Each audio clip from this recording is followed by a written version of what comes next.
They say money doesn't stink. That's a lie sold to the masses. Big money always stinks. The blood or sweat of the desperate. In the 80s, I watched suitcases of liquid cash evaporate because players didn't know where to park them. Financial literacy isn't about counting pennies. It's about sterilizing toxic capital into blue-chip assets. Today, I'll show you why hospitality is the ultimate laundry service for your reputation. I'll show you how to let high-quality concrete wash away the stains of the past. Forget residential, single-family rentals. That's for amateurs. 2, transparent. 1 rental, 1 tenant. Boring. A hotel is controlled chaos. It's a high-speed transaction engine. Bars, spas, room service, cash tips, walk-ins. It's the perfect ecosystem for disguising cash flow. When I took on my first distressed asset in Miami, it was a loss on paper. But in this game, the paperwork is for the SEC. Hotels allow occupancy rates to be manipulated.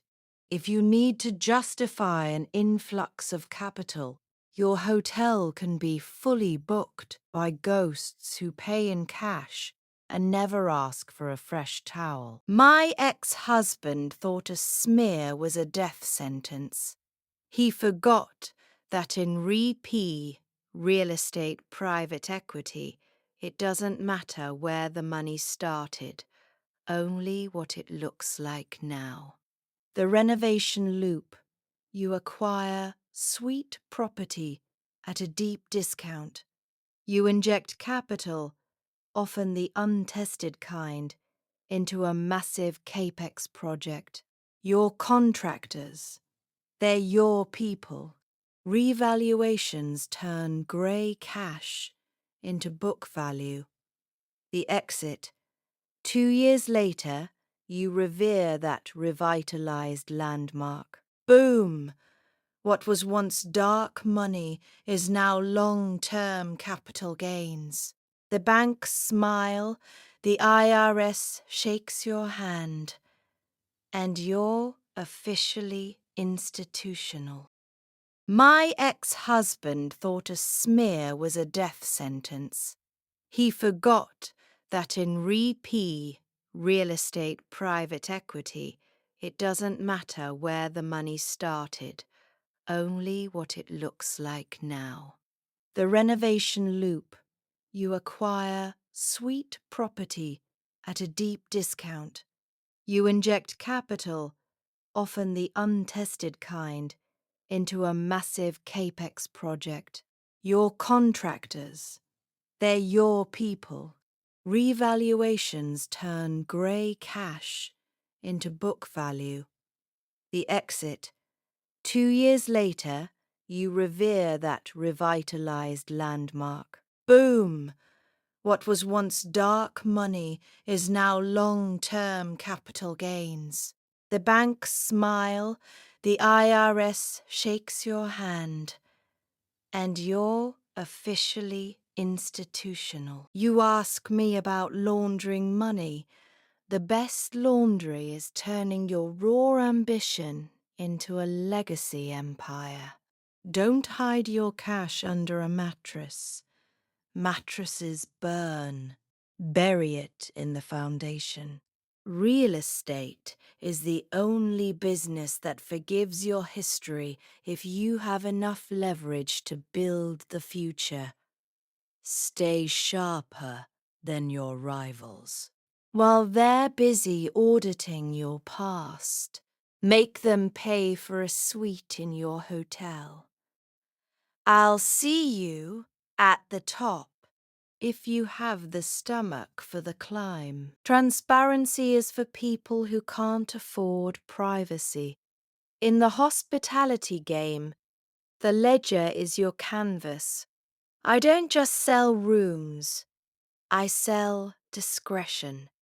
High-profile guests don't sign registers with their real names, and neither should your revenue streams. You think the value is in the bricks?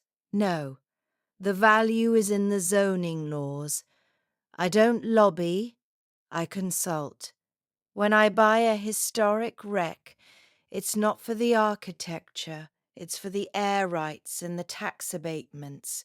I make the city believe that without my capital, that block is a tomb. I don't play by the rules. I write the amendments. Ownership is a liability. Control is the goal.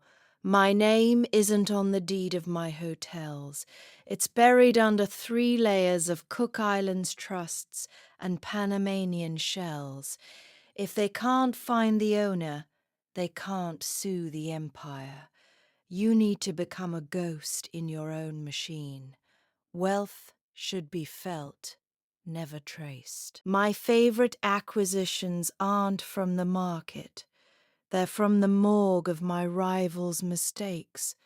When a competitor over-leverages, I don't offer a hand. I offer a shovel. I buy their debt at 50 cents on the dollar and foreclose on their dreams. It's not personal.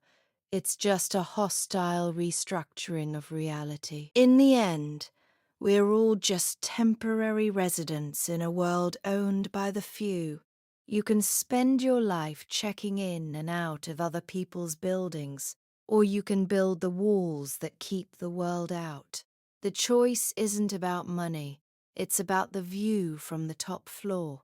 And believe me, the air is much cleaner up here. In the end, we are all just temporary residents in a world owned by a few. Most people spend their lives checking in and out of other people's buildings. They pay for the privilege of existing in a space someone else built. I didn't want a room. I wanted a while. I didn't want to sit at a desk. I wanted to own the wood the desk was made from. They call it greed. I call it the final audit of reality. Because when the lights go out, the only thing that matters is, do you own the walls, or do the walls own you?